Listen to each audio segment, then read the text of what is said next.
Hello everyone. So on the 1st, 2nd and 3rd of April 2025, UCD students are going to have an opportunity to vote yes or vote no when it comes to rejoining USI. And I'm going to tell you a bit about USI, a bit about my story and why I feel UCD students would be much better in USI than not in USI.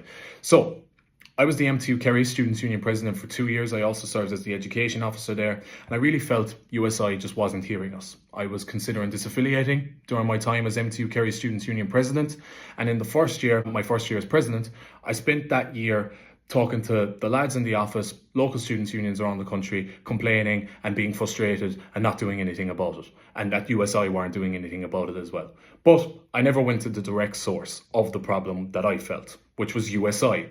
So in my second term, at the very, very beginning of that, I emailed the full executive team and I said, something needs to change here or we're going to have a disaffiliation referendum and we're going to strongly encourage that we disaffiliate.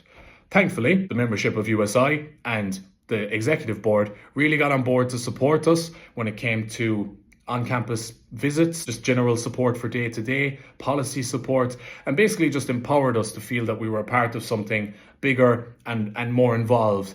And it really, really changed my perspective and it changed the lads' perspective. And that's why I decided to go for USI. And in running for USI, what I envisioned is basically more transparency, more accountability, more involved and grassroots initiatives.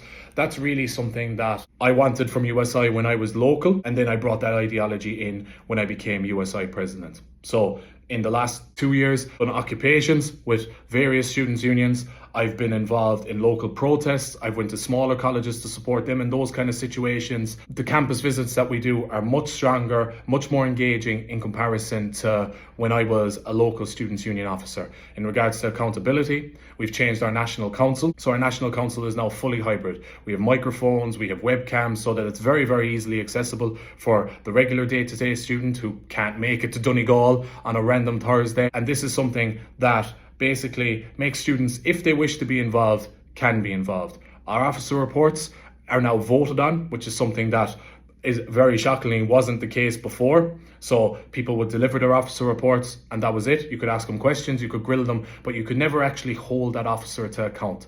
And this is something that really needed to change, and it's something that I changed when I came into USI. And from a conversation with the Vote No side, they talked about our minutes.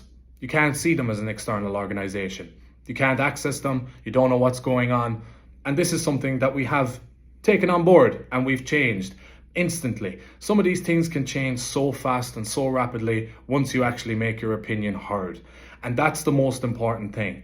You need to be in the room. You need to hold us to account to things you feel aren't working. Shouting from the sidelines is all well and good, but it's the same as my time in MTU Kerry. If you don't go directly to the source and you can actually have a voice, a vote, and a valuable opinion that we can listen to, then change won't be made. So voting no isn't going to solve that problem. Being in the room, talking about it at National Council, at our Congress, all these kind of things is what will make that change. So the reason why you should vote yes is to hold us to account, to make the change in our policy, in our structures, and have your voice heard. So I really encourage you to vote yes on the 1st, 2nd or 3rd of April and ensure that your voice is heard and UCD rejoin USI.